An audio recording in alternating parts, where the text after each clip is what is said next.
Welcome back, everyone. This is Dave from Corn Productions. My co-host Stacie here to talk about Earth Abides, Season 1, Episode 4, titled Predators. I'm never going to stop saying Season 1 until probably this series is concluded. It is not Season 1 because it's a limited series. Anyway, moving along. You The episode, know, every week I'm explaining this to people online because the fact that it's a limited series, I don't think is out there so much. So every week, at least two or three comments I'm putting on people's posts saying, well, it's only 6 episodes. We're halfway through because they're like, oh, I wonder if season one's going to end with this, and then what are they going to do in season two? Because we're moving too quickly. yeah, sorry to break it to you guys. There is no Season 2.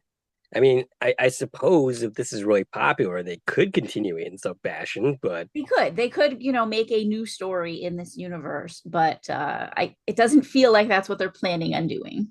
no. All right, so the episode's description reads as follows. A drought hits San Lupo. A nomadic group led by Charlie comes. They know how to find water and want to trade. Ish has his doubts, but he chooses to accept help. They strike water, but a trade might not be enough for Charlie. All episodes were written by Todd Carmanaki, and the episode was directed by Rachel Leiterman. This is her final stint on the series. Before going any further, I'll tell you a couple things. One, this is not a sport-free podcast, so if you haven't watched the episode, I highly recommend going and check it out and then come back and give us a listen. Secondly, if you're listening on the platforms of this podcast is now available on, please follow and feel free to check out my YouTube channel, Corn Productions, where additional content can be discovered. If you're already on our YouTube channel, please like, share, and comment, and subscribe to our channel. All right, so first things first, we might sound a little bit different this week because we're doing this remotely via Zoom. I've been sick for most of the week, and I'm trying not to get my best friends sick right before Christmas. We appreciate that. I figured it would really, really suck if that were to happen. My shout out this week is for DJ. She says that they think that the people are in their own home in a cul-de-sac. We don't see them going in and out of their homes because we just don't see that. But so I mean that's possible.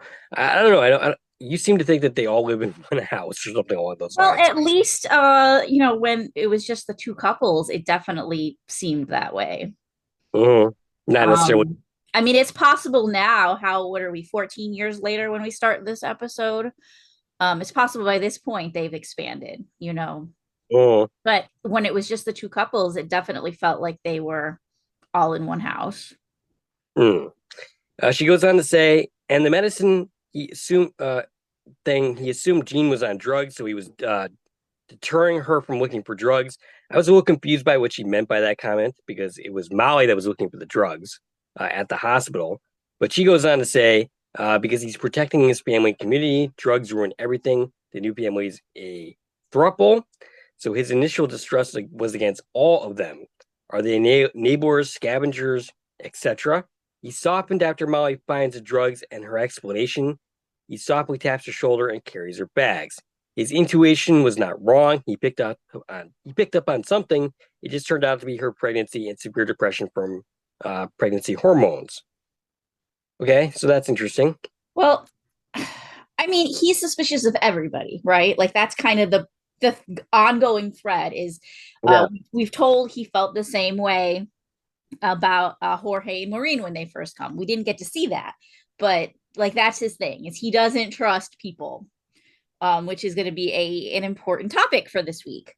Um, Absolutely. and now as far as saying, he was like Jean's a junkie and I don't want her around. I'm given. I really think that like that is who she was, before because she Yeah. was this musician, and I feel like maybe that was common knowledge that she was in on some drug scene. Like I feel like, I mean, even in this episode, she talks about her past a little bit, and we know her big thing was alcohol, and she's like, I don't even remember that concert, that they're talking about. So I don't feel like he was just making that up. I feel like that came from somewhere. You think he had prior knowledge about who Jean was I prior think to her so. coming up? I mean, they're making it sound like she was a really big deal. Like she wasn't some obscure artist. She was like super famous. Hmm. She also says, I think the baby mountain lion was a throwback for his meeting with Lucky. Lucky kept him safe and protected.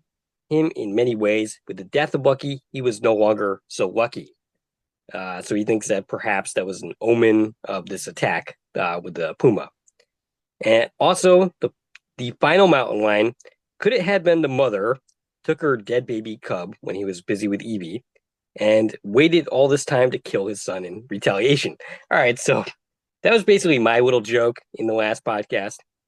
You said that it probably was not the same because it would, it wouldn't have lived as long.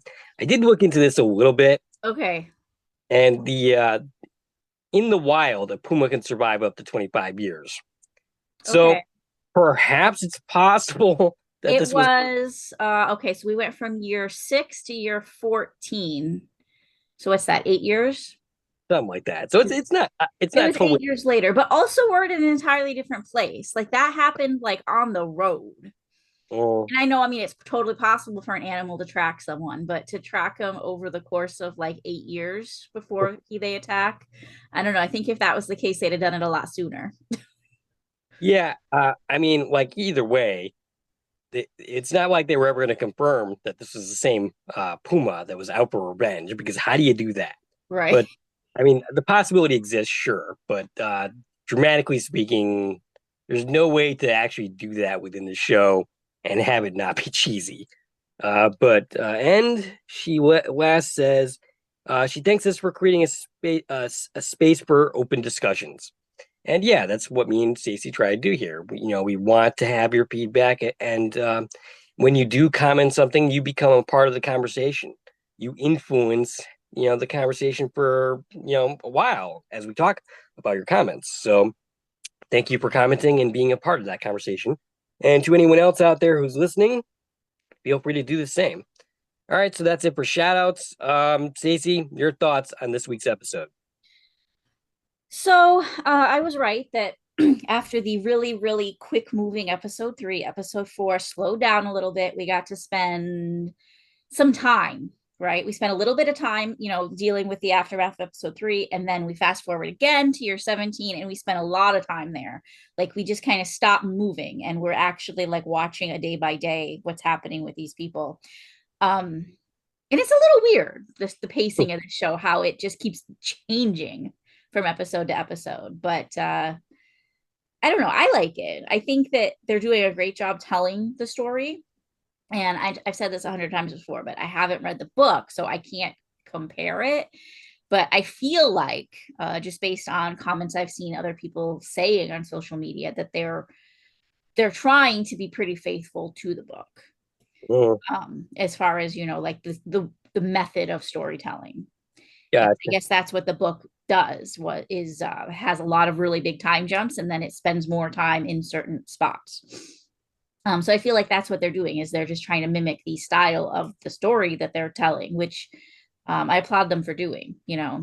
Mm. For being for being faithful to the way that the story was meant to be told, even if all the details aren't necessarily exactly the same. Yeah, I thought this was a pretty solid episode, and it actually makes episode 3 better, in a sense, because there's some definite things that they jumped off from episode 3. Mm-hmm. Specific Ish's attitude towards newcomers, that comes back to kind of bite them in the ass a little bit, in the sense that the fact that Ish was proven wrong every single time along the way kind of works against them. But Right. it's kind of crazy to me. Like we don't actually know what Charlie is up to at this point, but we have to imagine that it's not up to. He's definitely not up to anything good. That Yeah. his instincts are definitely on point this time. I have a lot to say about that, but I'll save it for the end after we have our discussion about the actual events of the episode. And then we can talk about, well, where does that leave us with these people? Right. But yeah, I thought it was a pretty solid episode. I think I really like what they're doing. Thematically, a lot of what they're doing is makes sense. There's a lovely tension throughout this episode, because you kind of you grow to like Charlie. The way the actor, I don't have his name offhand, performs him is with a charisma, but there's a slight edge to it that makes him seem a little sinister at times, but it's subtle, but it's still Yeah. there. Charlie's played by Aaron. I do not know how to say this last name. I'm going to spell it Tveit. Hmm. Either the T or the V is silent. So tight, teat, vite, veet. Hmm. I'm not sure. Aaron is his name. Aaron, yeah. And he is the last of our main cast members to be introduced. He is part of the cast as per, like all of the press information from MGM. And then, of course, we get lots of new child actors and guest actors for all the people accompanying him. Yeah, keeping up with the kids is pretty challenging in this series. Like, It's crazy, right? I know we talked a little bit about it last week, but for most of them, we had another actor change this episode. yeah, So for like some of these characters, like the older characters, they've gone through 3 actors already, yeah, which is a little mind blowing. Um, and yeah, it's a little hard to keep track of them, but I mean, we're doing it because we have to. Like, I have notes on the characters and all of the actors playing them and what age they're supposed to be, just in order to keep track of the credits. But I imagine if we were just watching for the sake of watching, like, a normal viewer, um, they don't have a clue who kids are anymore. They're just like, yeah, there's a bunch of kids there. right. Yeah, basically.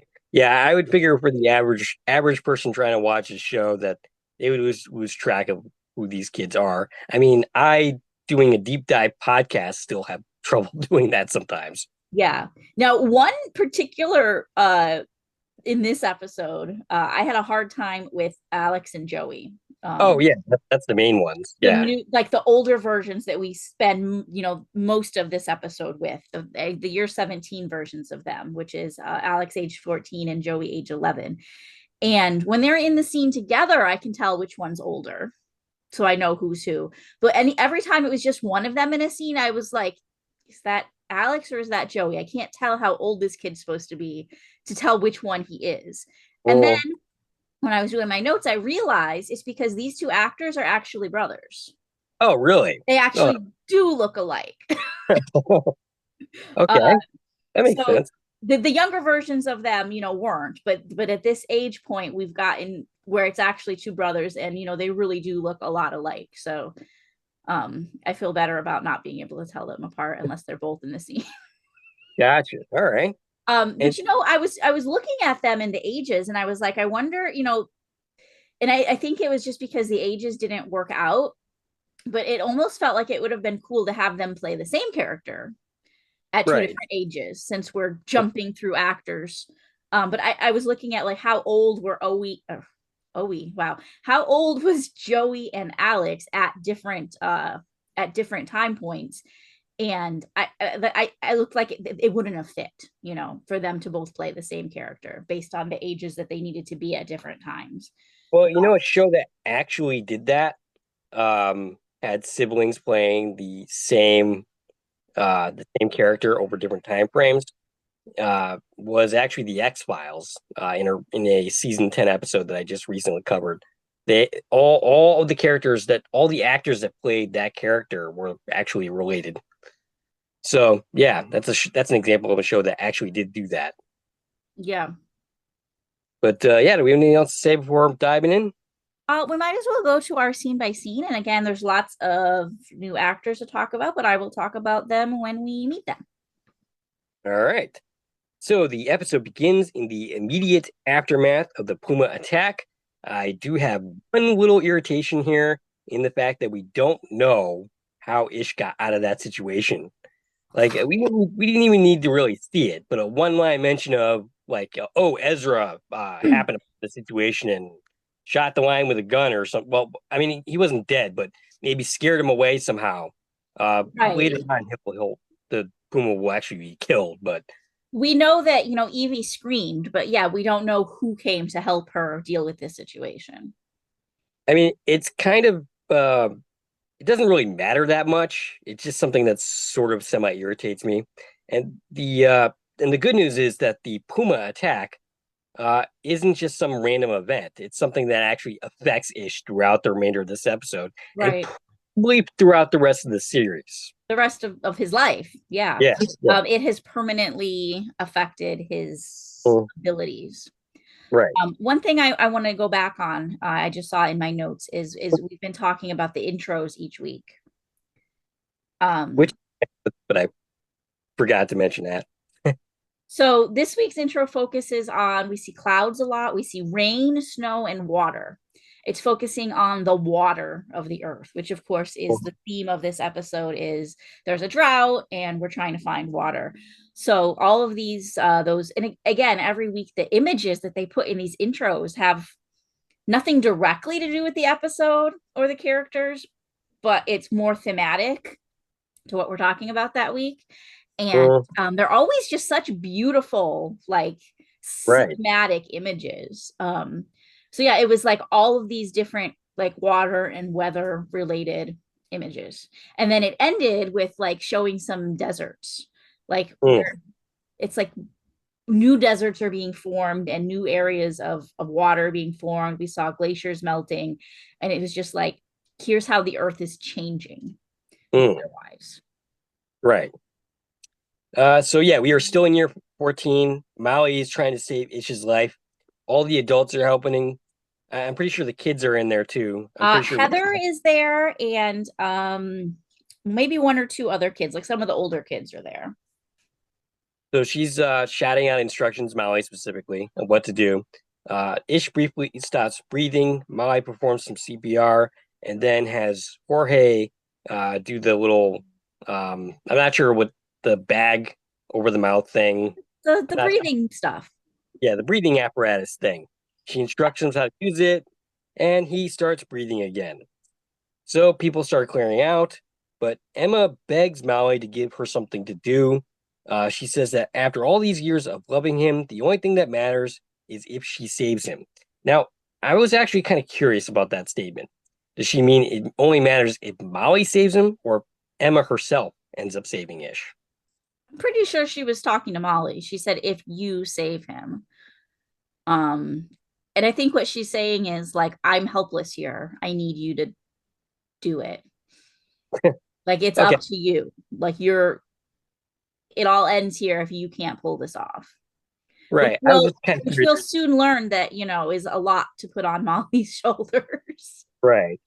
I Um, was actually curious if there was like some kind of deeper meaning into that statement than might have sounded, but what were we not gonna that I picked up on.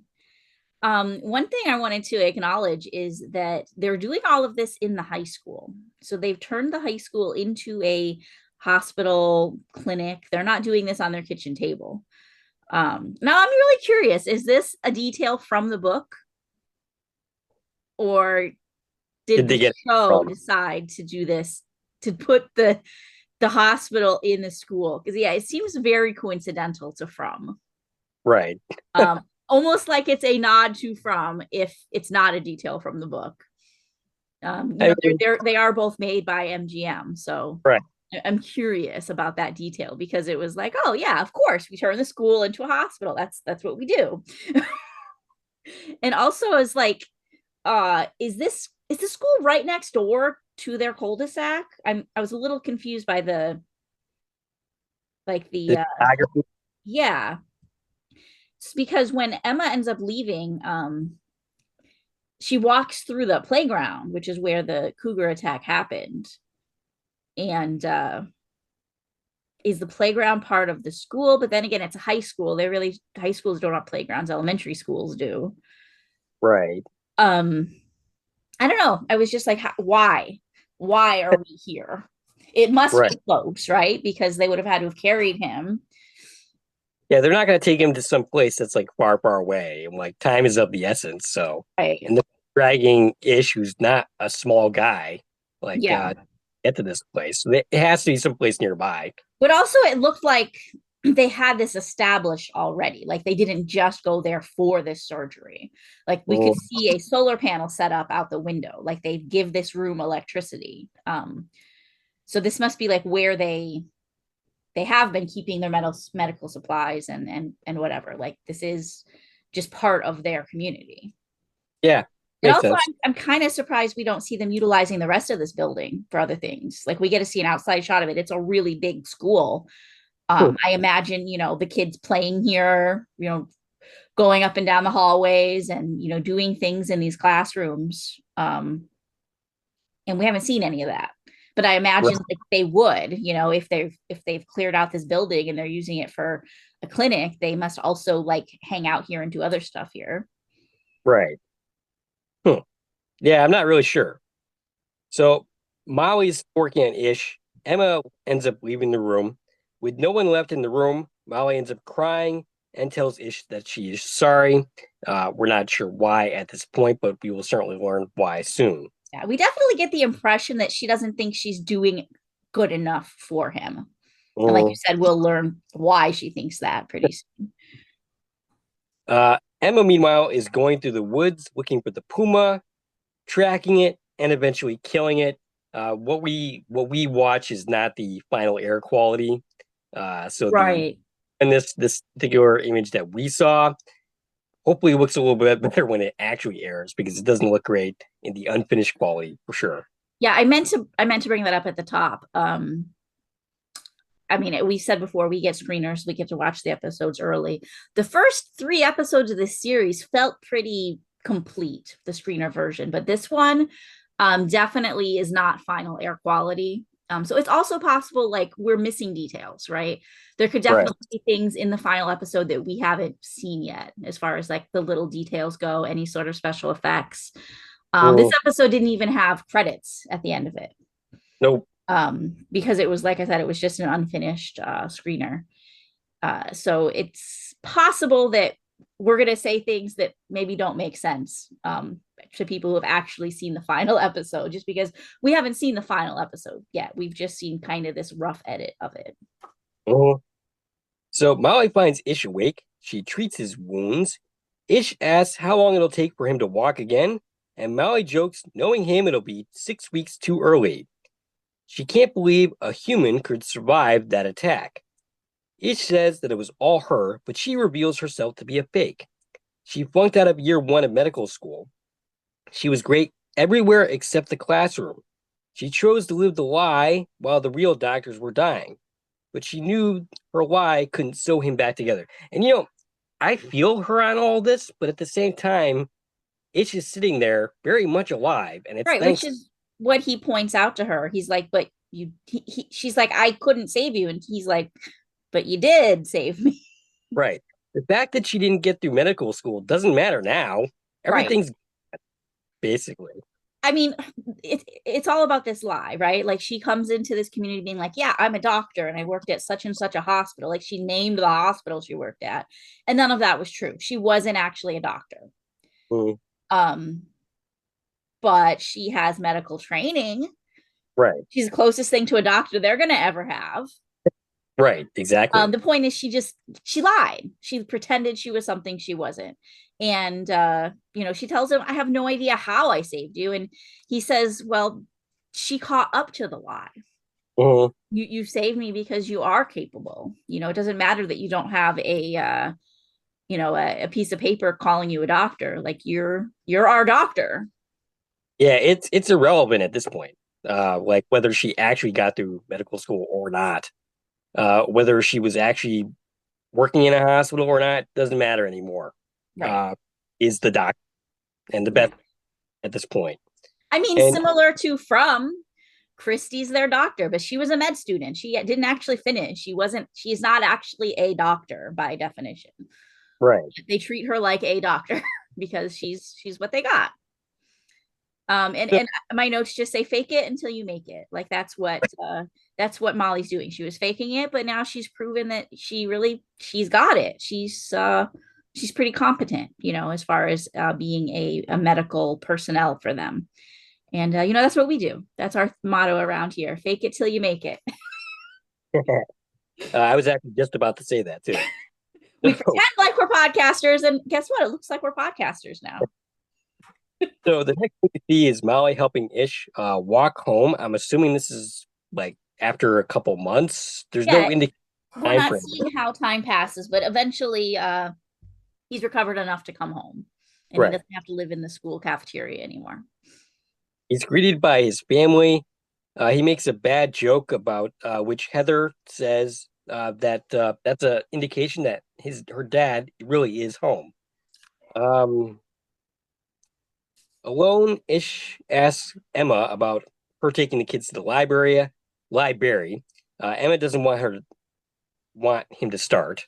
Basically, like, hey, look, don't get on me about whether the kids went to the library or not. And they continue to have this conversation. Emma thinks that it's more important that they learn how to shoot this and that. And this to me kind of demonstrates to me why this relationship works in the first place and why they are good for their kids because they bring two very different things to the kids' lives. Ish is more book smart, though he certainly learned some other stuff at this point over the years. But Emma has actual practical real world experience, and both are useful. Yeah, right. And they both have different things that they bring to Mhm. raising this new generation. So this we're about to have another time jump. So this is where we say goodbye to some of our child actors. That's Heather, age 13, Alex, age 11, Joey, age 8. This is the last scene that those actors are in.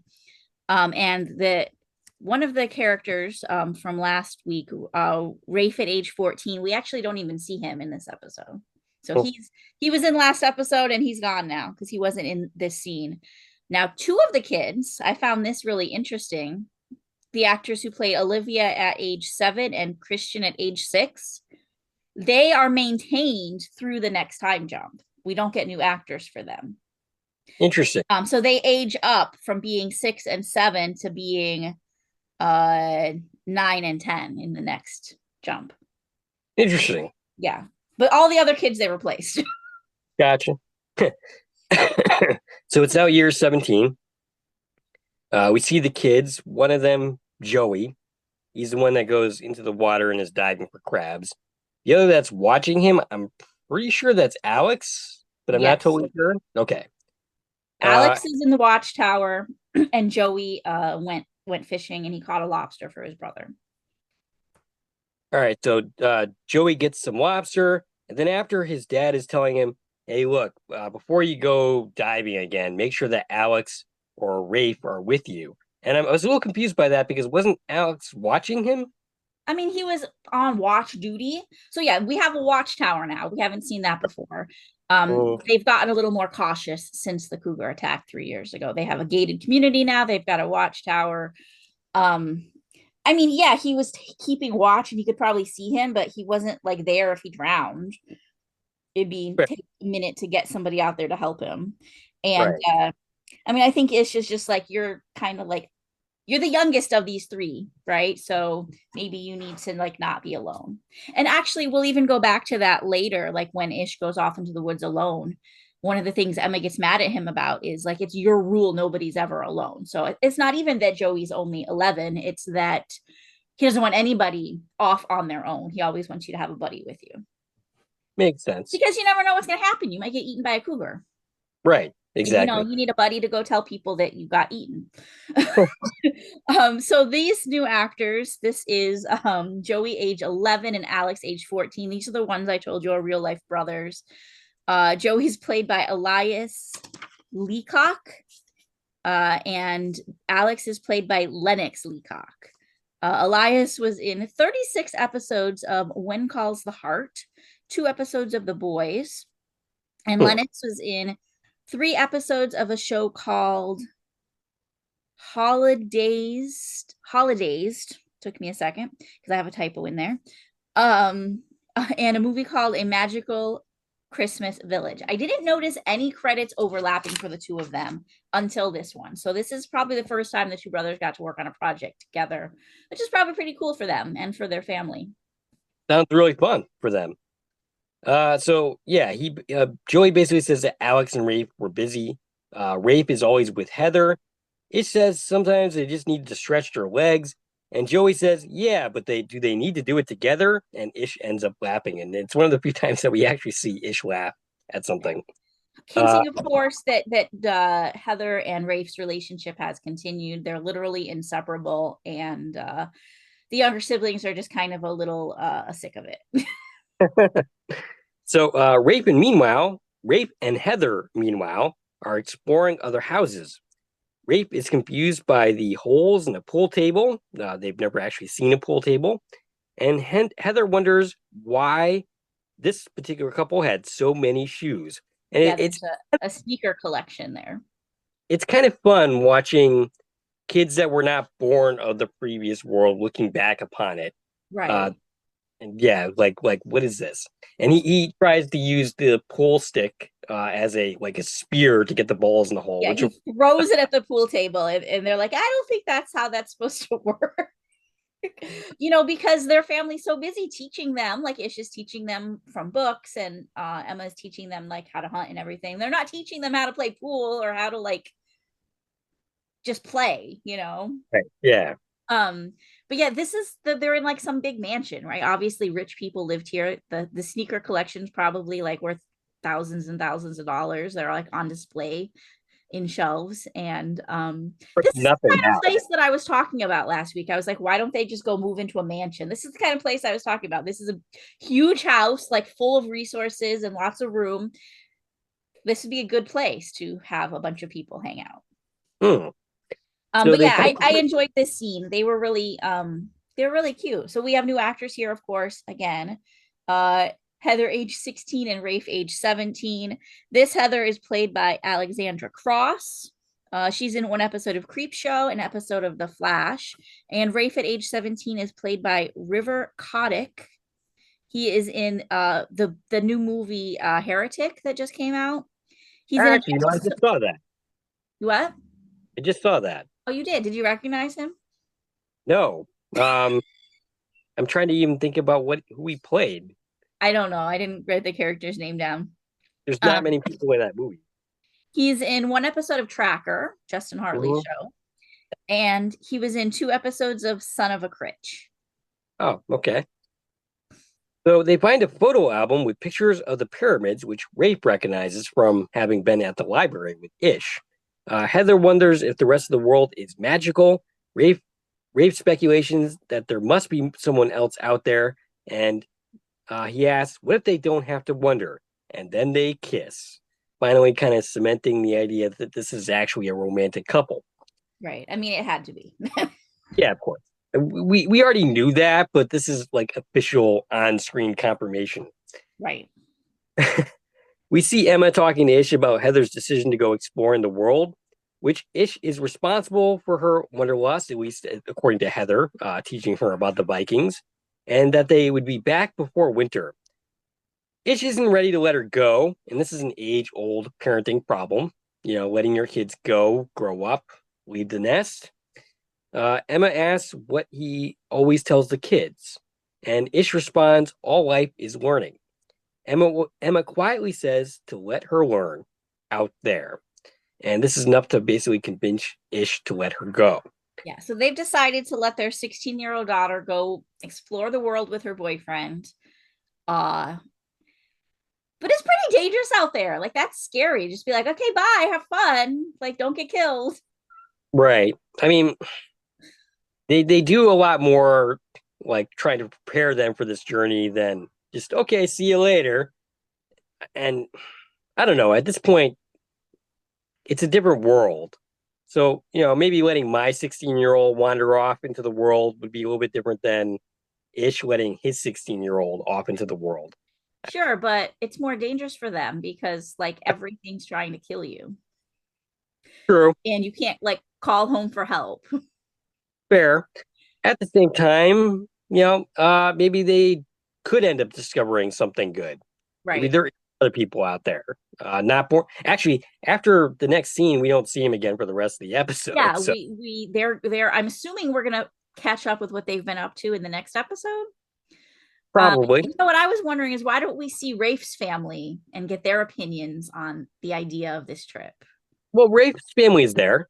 I Uh, mean, like in the like deciding if we're gonna do it phase. oh yeah. I guess maybe because they're not the main characters, but Ezra and Jean are both in that scene, seeing them off. Yeah, like the goodbye scene. But I'm talking about like the are we gonna let these kids go explore? Like I feel like it should have been a bigger discussion, than just Emma and Ish having a bedroom talk. Yeah, yeah, Like this affects the whole community, right? it does. So yeah, we see them being seen off by their family. Emma and Rafe reassures their various family members, which includes Ezra, that they will be fine.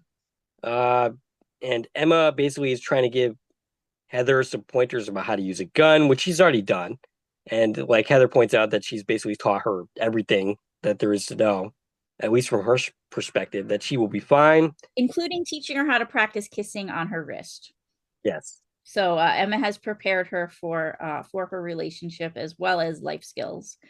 Yeah. And she gives her or Ish actually gives her a map and a compass saying these are your best friends after food and water.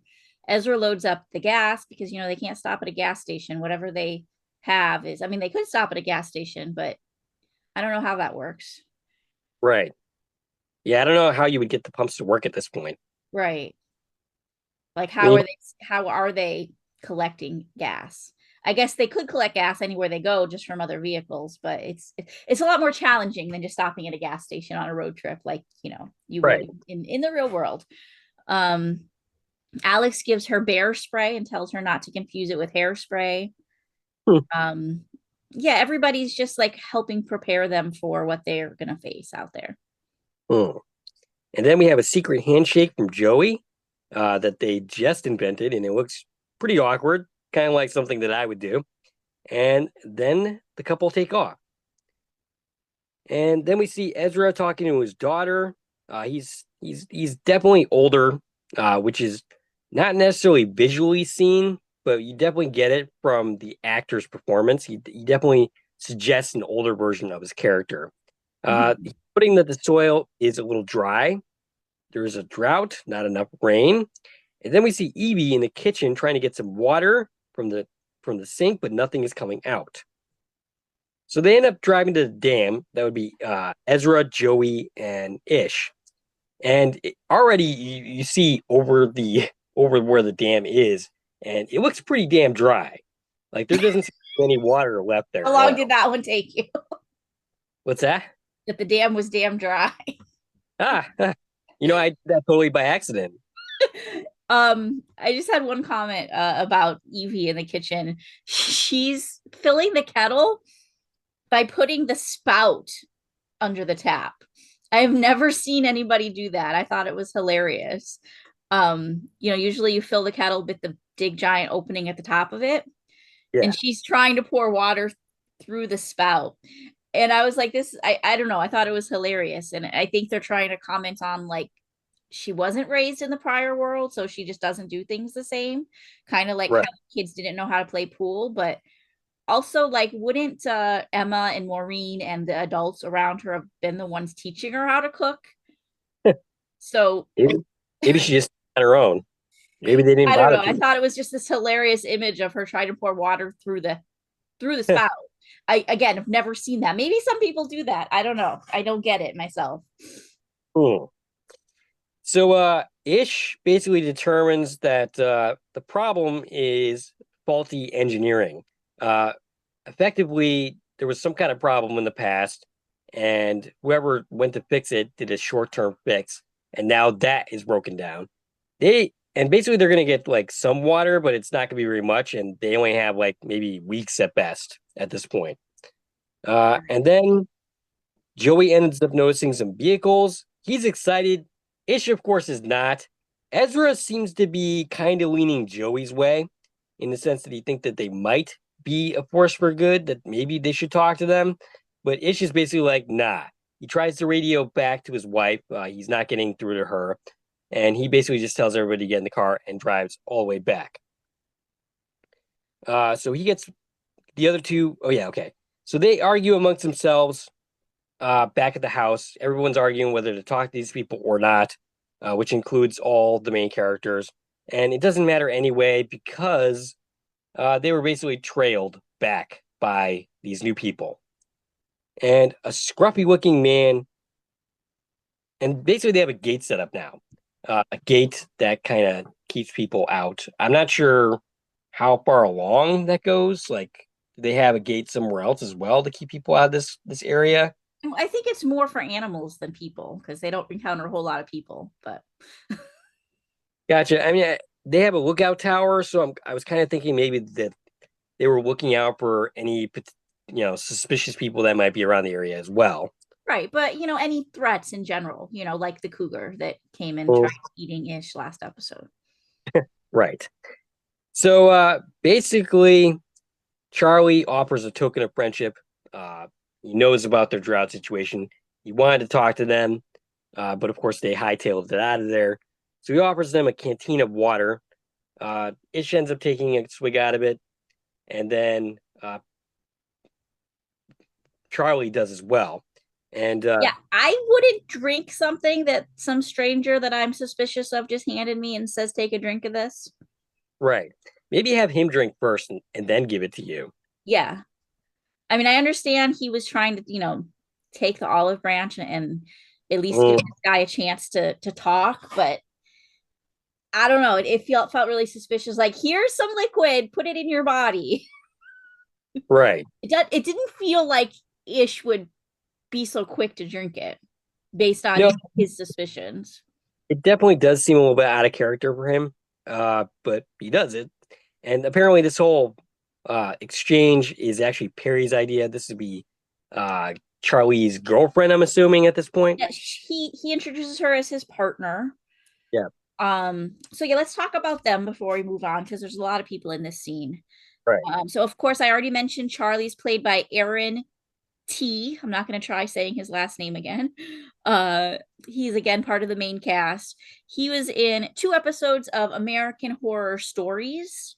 Hmm. He was in 2 episodes of Law and Order SVU and 11 episodes of a show called Skimadoon. Skimagadoon. I don't know. I can't talk. Sorry. Um, Perry is played by Victoria Morgan. She's in 1 episode of Supernatural and 2 episodes of Dark Minds. Hmm. Okay.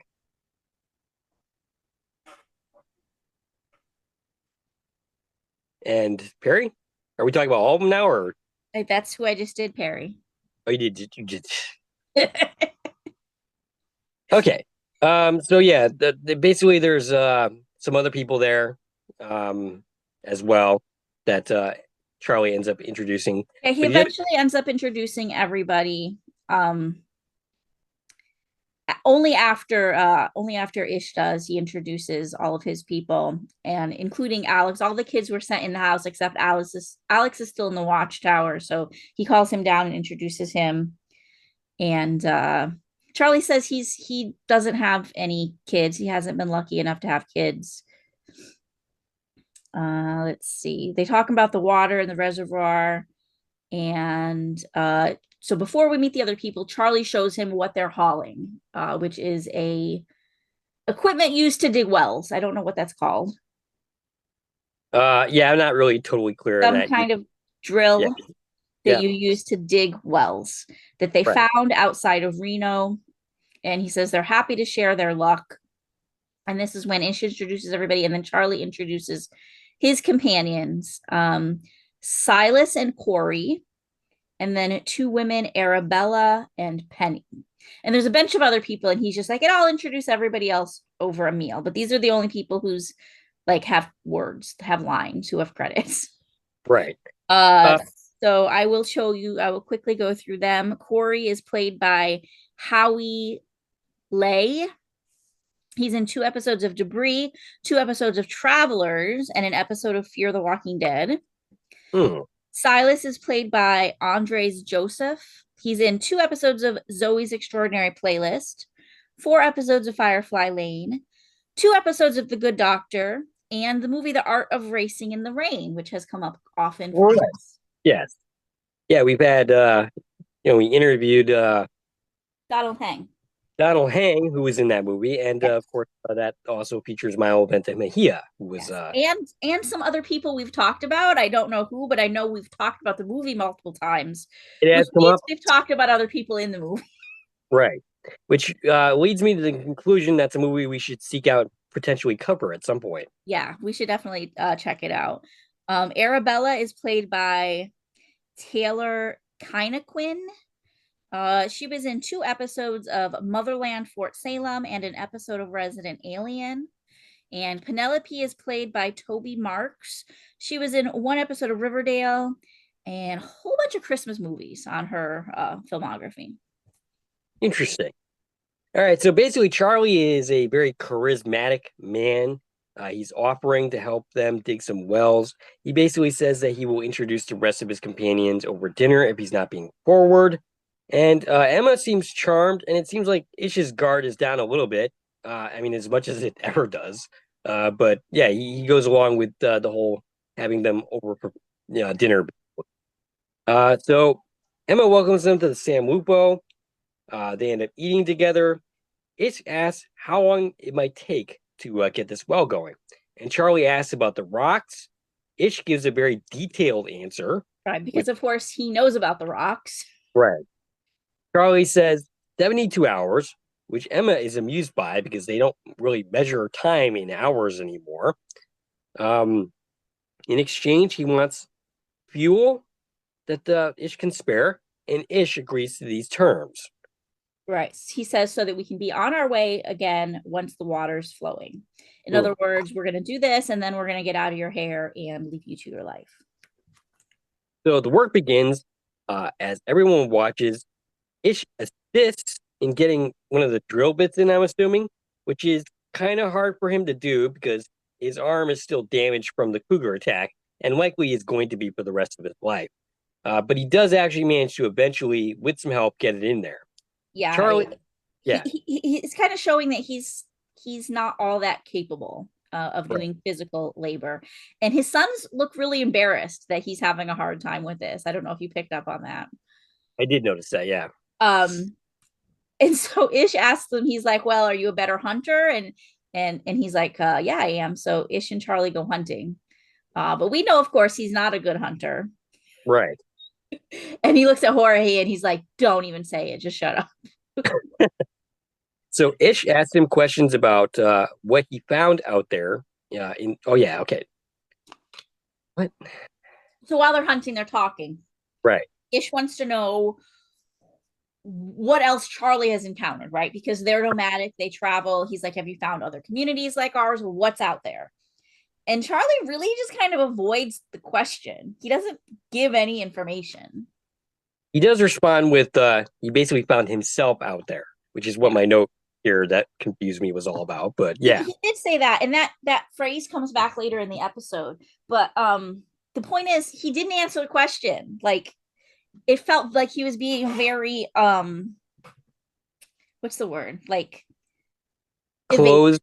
Like, there's something he doesn't want to tell, is what I felt like. Gotcha. So they end up finding something, and Charlie shoots it directly behind Ish, which scares the crap out of him. And Charlie makes a comment about getting lots of practice killing up close and not just deer, which of course is a comment that kind of disturbs Ish a little bit. But then Charlie clarifies, bison, pumas, whatever.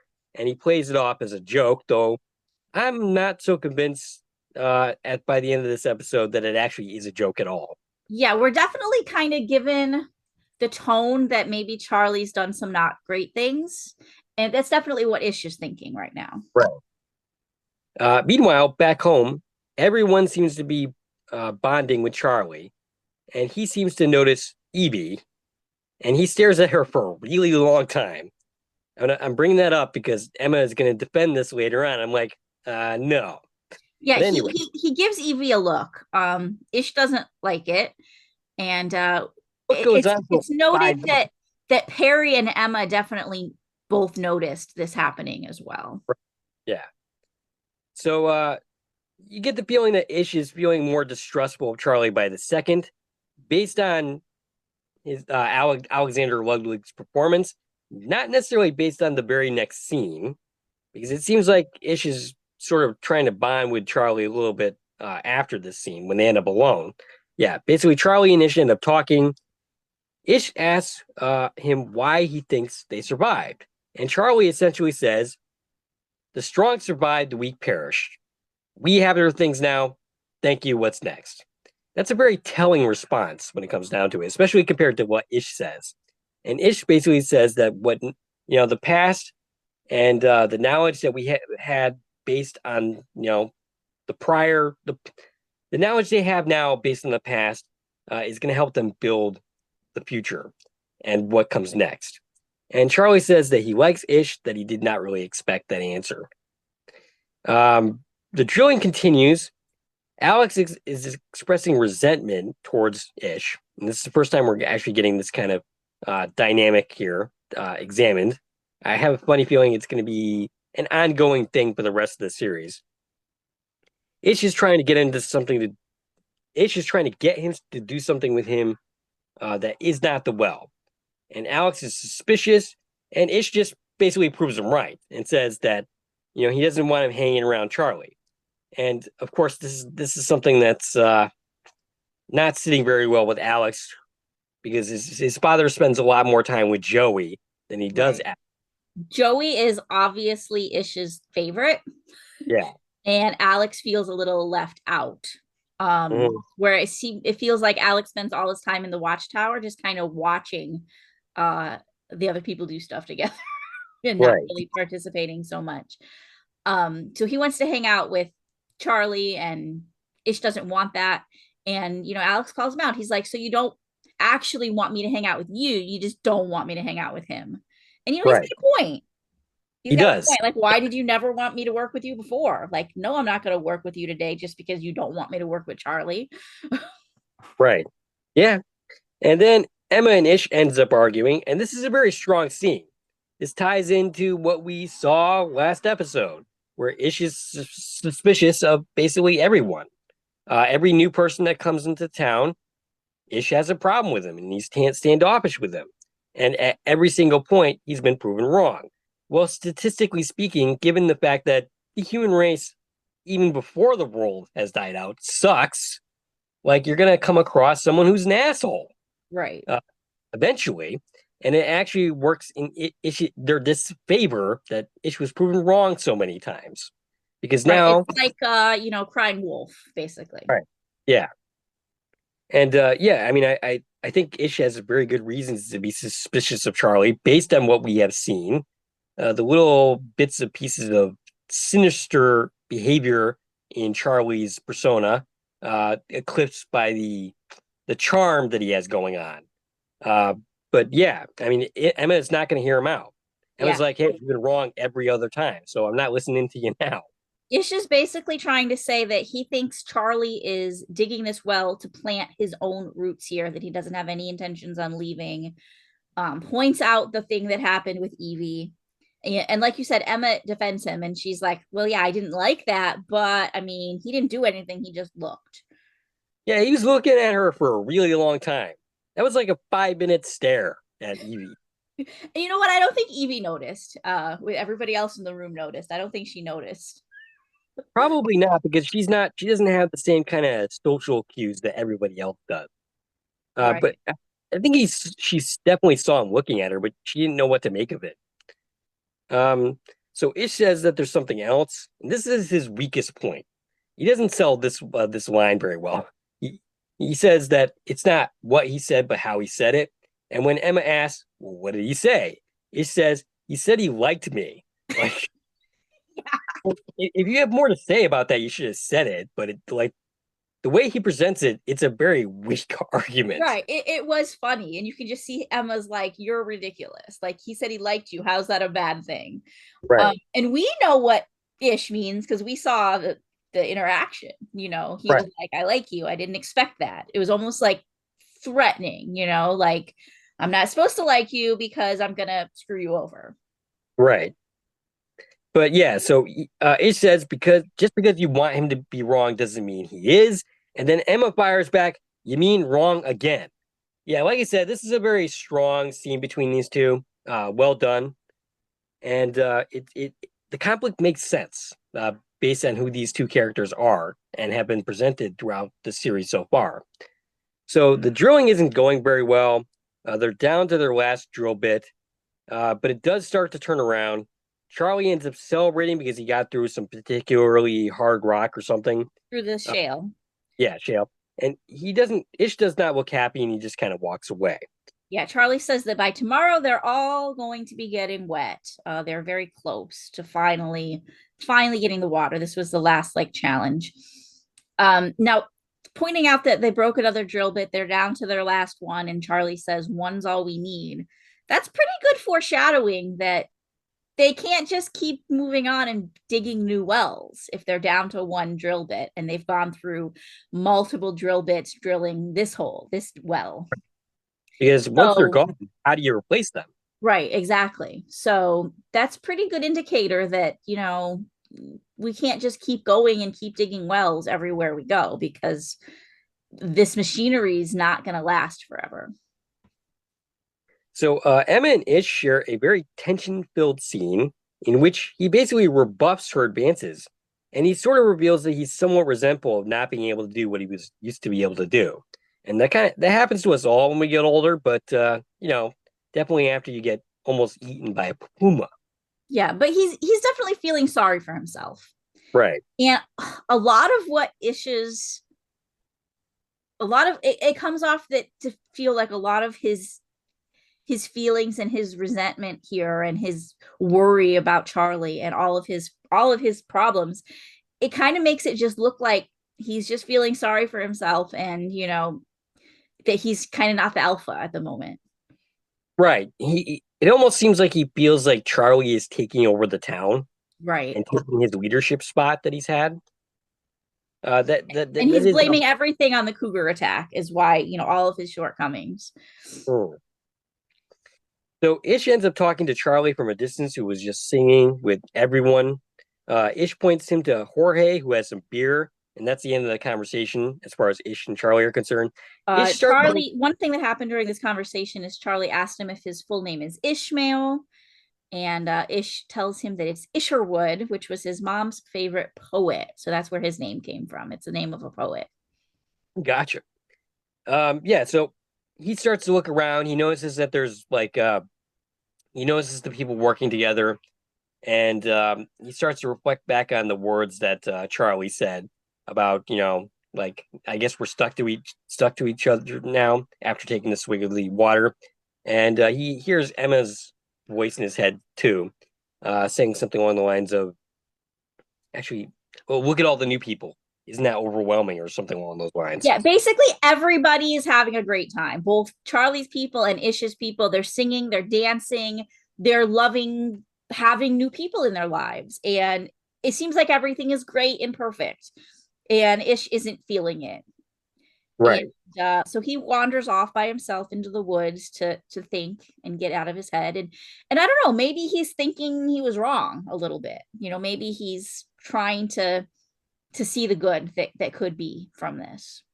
Or He maybe uh, he's just trying to figure out how to convince everybody that he's right. I don't know. he says a line. I didn't quite catch what he said, but he says to himself that he can't believe he lost them or her, or what is he Well, talking about? he can't believe he got lost. Oh, okay. He went That's off in the woods and got lost. He doesn't know his way home gotcha. because he Uh, was off deep in thought and got lost. Good job, Ish. So yeah, basically, it starts to become nightfall. He's still in the woods, and it doesn't look like he's getting home anytime soon. We see Jean at night, who asks this guy.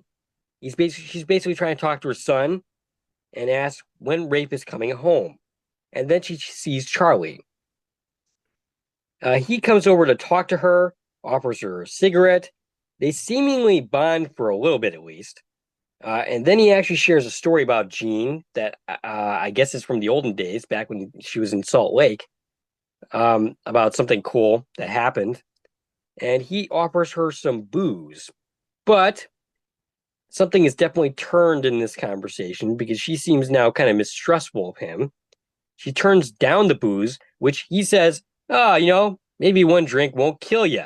And she says that she thinks it might. It's a possibility. So she says, hey, I'm going to go lay down to my next to my husband and my wife. And yeah, see you later. Yeah. Basically, So she accepted the cigarette, but she didn't want to accept the booze. And she tells him basically like, that I did quit. I'm not drinking. That's bad for me. The undertext I got here is maybe he's kind of hitting on her and she's rejecting him Yeah.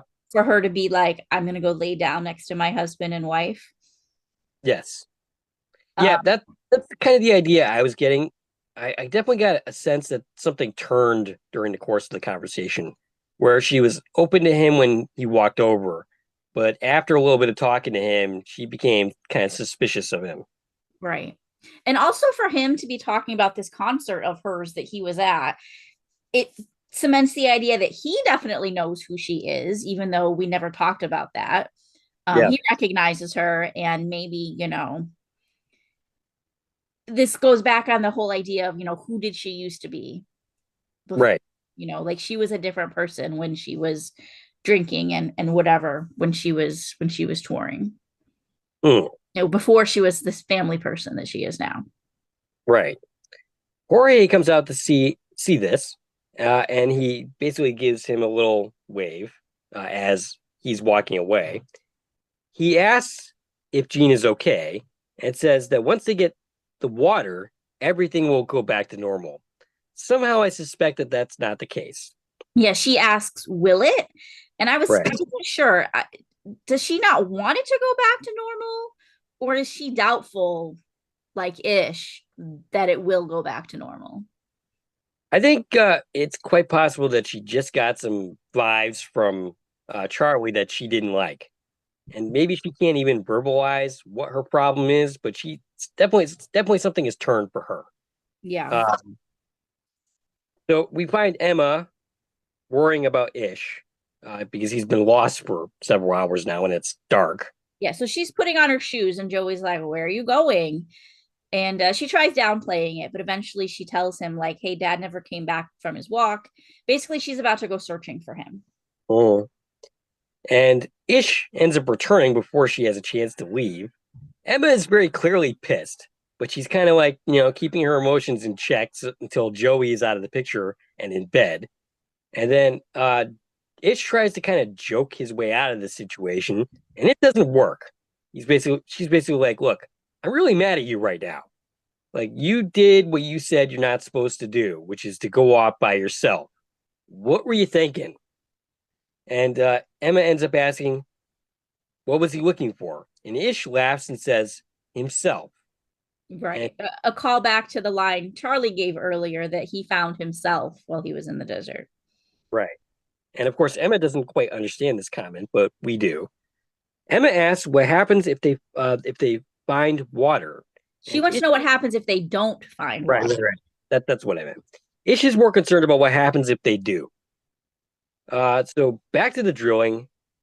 They end up hearing a rumbling, and just like that, they've succeeded. Water sprays out of the hole. People are celebrating. Ish, of course, is ambivalent, as he's been this entire episode. Ish is prepared. He basically goes and finds Charlie and been like, "Oh, okay, hey, you did it. Yeah, like So I'm immediately 5 seconds after striking water, they're literally standing under the shower of water, and he's going to go confront him right in this second. right." He's basically like, "Okay, so you can take your gas and get the hell out of here." I mean, it's a friendlier tone than that, but that's basically what he's saying. Yeah, he's And like, "We got a deal, right?" shook on it, and Charlie's like, "I don't remember shaking on it. You know what? I think I like this place quite a bit more than I let on." And of course, they basically look at each other, and now things have definitely, as far as Ish is concerned, this is basically confirmation that Charlie is up to no good. Right. And And yeah, then Ish monologues. He says, "I can see everything slipping away." mm, he does not see this as a good omen. That, ladies and gentlemen, is where the episode ends on a very ominous note. Though it's funny, it's an ominous note with happy music and people dancing. It's Yeah, it's so that's the thing. Let's talk about the situation that we find ourselves in now.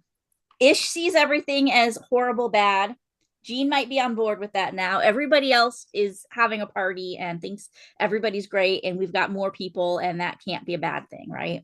right, Um, okay, so it's strange because yeah, we're left in this position where as the audience, you don't know exactly which way to lean. right, Like in one hand, we're definitely supposed to be seeing Charlie as the bad guy. Like we're kind of supposed to agree with Ish. Like, yeah, this guy's up to no good, and he might not be great to keep around. And there's been these hints of him, possibly being a murderer and possibly, is going to do some not great things with Evie. And we're supposed to worry about him. But then on the other hand, like everybody loves him and he's just super charming. And maybe Ish is just being jealous because he's not the alpha. And, if our goal is to repopulate the earth, having 10 new people join our group is a good thing. Yeah, yeah. So Uh, it's really a double-sided coin at this moment. and it's all very beautifully done. Like this episode was really very beautiful in laying out like these various positions and kind of getting us to like Charlie, but kind of getting us to be suspicious of him at the same time. Uh, yeah, I thought it was like beautifully done, and I kind of hope they keep that subtlety going for the rest of the series. Actually, I'm assuming Charlie's sticking around. Like, Well, he's a main character, so right? he's a So main he's cast member. And there's only 2 episodes left. We're here. We're in the final stretch. right. So he's probably gonna be like the antagonist of the final two I mean, episodes. I'm guessing that it's gonna go south. Hmm. I I'm mean, pretty sure that's what's happening. Is Ish is gonna be right. Charlie's gonna be really bad for their group. right. But in a bubble where we are in this moment, I don't know. It's a little hard to have sympathy for Ish's viewpoint when every other person is just happy. Yeah, I mean, like right now, he kind of just looks like a killjoy. Like, Yeah, yeah, it's hard to really defend how he's acting. right. It's like, oh my goodness, Charlie's basically saying they're not leaving, but why is that a bad thing? Right. Yeah. Like looking at the big picture, like we all get along. So yeah, we enlarge our community. So that's And good. we just helped you build a well. So, I mean, we kind of basically just earned our keep. Right. And now there's water and more people and more resources and new relationships could form, Yep. expanding our gene pool a little bit. Right.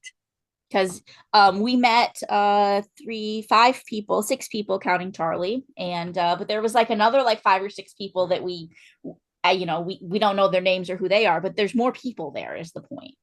Mhm. Yeah. Really, really, it doubled the size of the community is what happened. Mm. Yeah. I mean, really interesting to see how this plays out. Really strong episode. And it's been a pretty decent series so far. Yeah.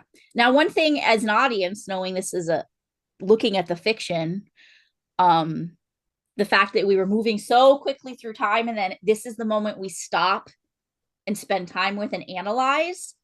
Obviously, this is a big turning point for them and for their community.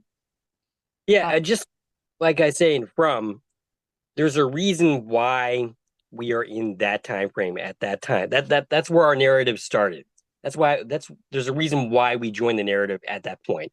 There's a reason why we're stopping here at this point to show these events. These are very obviously crucial events Right. for the good or the bad. It doesn't seem good.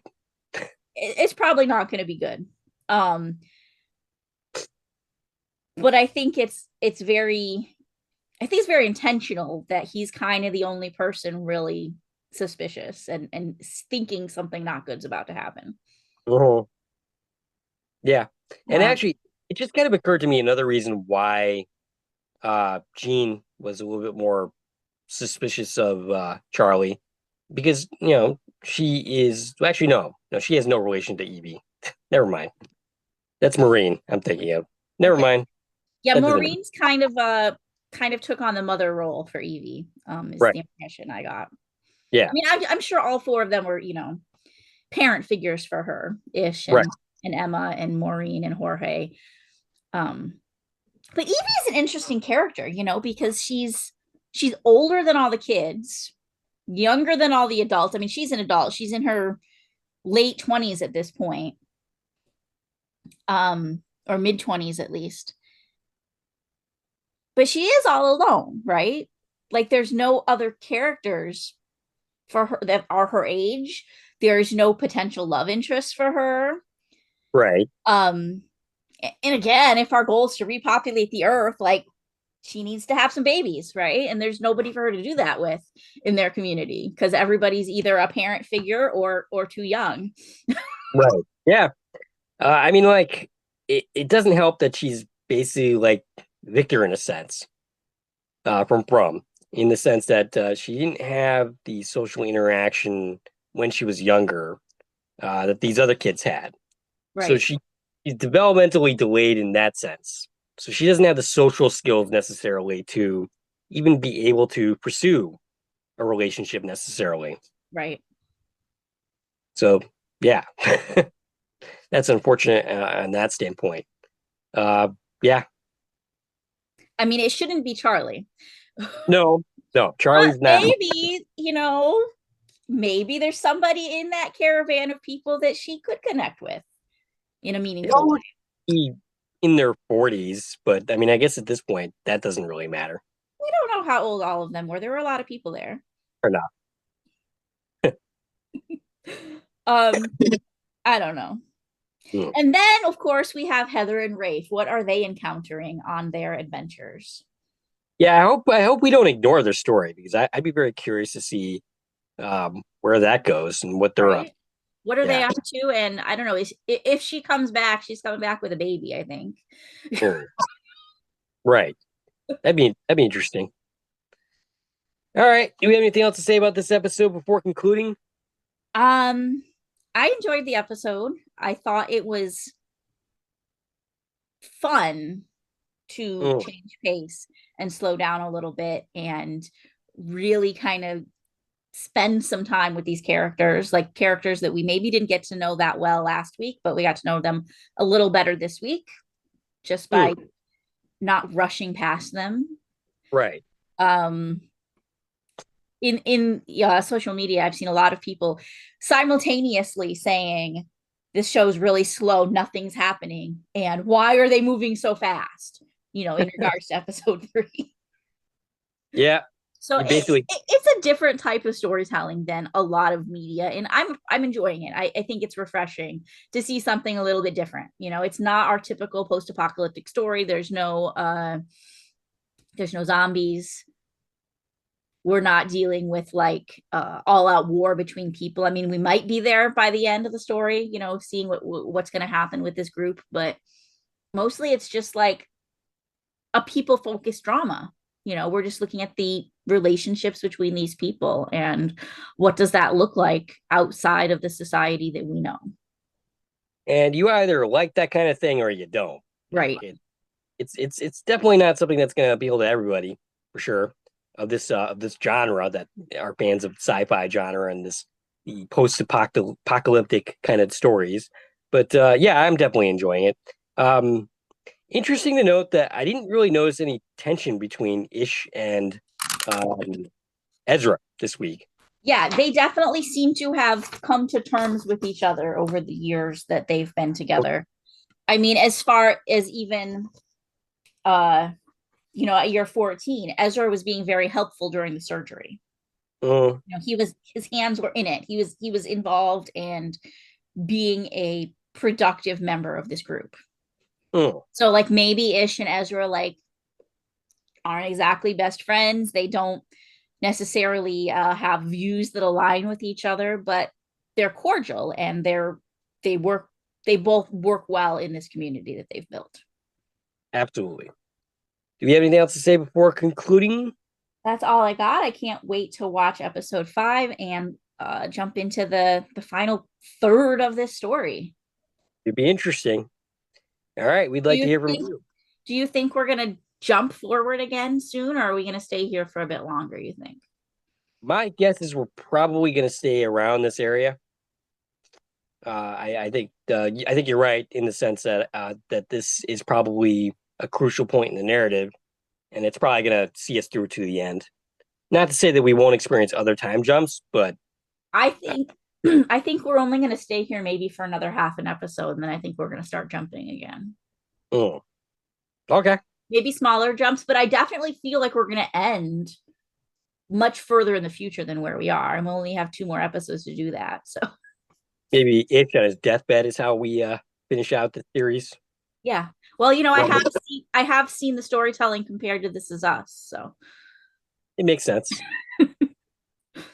All right. We'd like to hear from you. What'd you think of this podcast? What'd you think of this episode? Stacie, we reached at. I can reach on Twitter, X, Instagram, and Threads at TVN Coupon Talk. If you like this video and want to support the channel, there are a number of ways to do so. You can follow me on Twitter at Core Productions. You can join one of my Core Productions Facebook pages.